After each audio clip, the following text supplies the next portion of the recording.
So we're going to be reading The Never Girls, A Dandelion Wish. We have our readers Sydney and Libby, and we have Michelle behind the camera. Okay. Chapter 1. Mia Vasquez awoke Saturday morning with a fluttery feeling in her chest, a feeling that something great awaited her that day.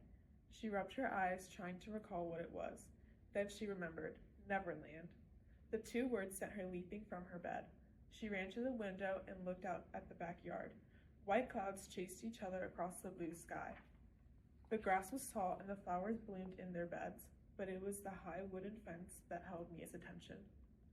The day before, Mia, her little sister Gabby, and her friends Kate and Lainey had discovered that by crawling through a loose board of the fence, they could reach the magical island of Neverland.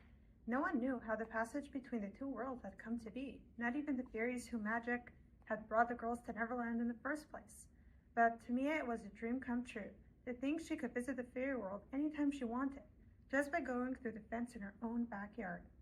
Mia dressed quickly in a polka-dotted shirt and her favorite pink t-shirt. Her long, curly black hair fell over her shoulders. She considered a pretty pair of sandals, then pulled on her sneakers instead. Sneakers were better for adventures, and there were always adventures to be had in Neverland. When she was dressed, Mia hurried downstairs to the kitchen. She poured herself a bowl of cereal and slid into a chair next to her little sister. Gabby was wearing a pink tutu and a pair of costume fairy wings, her everyday outfit. She was drawing a picture of a fairy with crayons. The girl's mother was standing at the kitchen counter drinking a cup of coffee.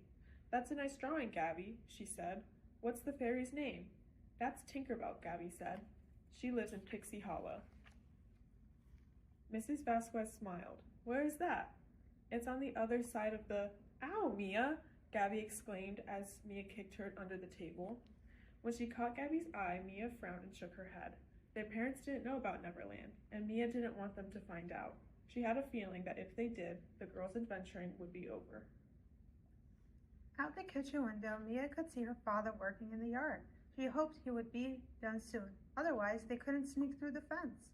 "Is Poppy going to be doing yard work for long?" Mia asked her mother casually. "Kate and Lainey are coming over. We are going to, play outside." "Your friends can't come over today, Mia," her mother said. "I'm going out to do some errands, and I need you to look after Gabby." "What? But I already told them they could come," Mia cried. "You'll have to call them and tell them they can't," her mother replied. "And not go to Neverland?" Mia couldn't bear the thought. "Can they come over anyway?" she asked. "We can all watch Gabby together." "No, Mia," said her mom. "If you get busy playing with your friends, you'll forget to keep an eye on Gabby."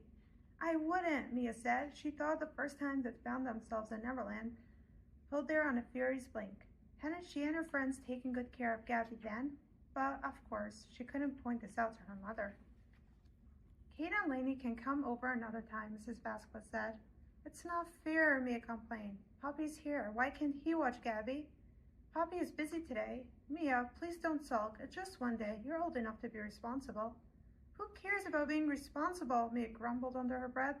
She watched, arms folded, as her mother picked up her purse and left.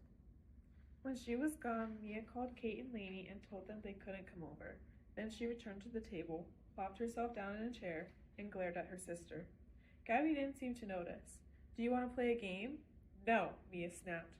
"Do you want to color?" asked Gabby. Mia's frown deepened. "No. Why don't you go watch TV or something?" "I'm not supposed to watch TV unless Mommy says it's okay," Gabby pointed out. "Well, I'm in charge today and I say it's okay," Mia replied. At once, Gabby hopped up from the table. She ran to the living room. A moment later, Mia heard the TV turn on. With nothing better to do, Mia followed her into the living room.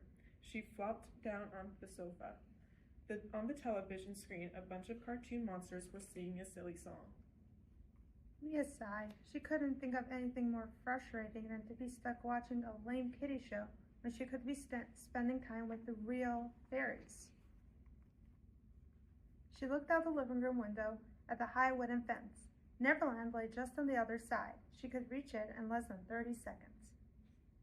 "Well, why shouldn't I?" Mia thought. "I could just pop over and see what's going on in Pixie Hollow. I'll be back before anyone even knows I'm gone." Mia glanced at her sister. Gabby was caught up in her cartoon. She'll be fine for a few minutes, Mia thought. Quietly, she slipped off the couch and let herself out the back door. She didn't see her father, but she could hear him whistling. He was working somewhere around the side of the house. Now was her chance. The loose board was on the fence that separated the yard from their neighbors. Mia had spent a few moments nudging the boards until she found the right one. The board swung sideways on its nail, creating a gap just big enough for her to squeeze through. What was the land called that Mia wanted to go to? What was Mia's sister's name? And what was she trying to find?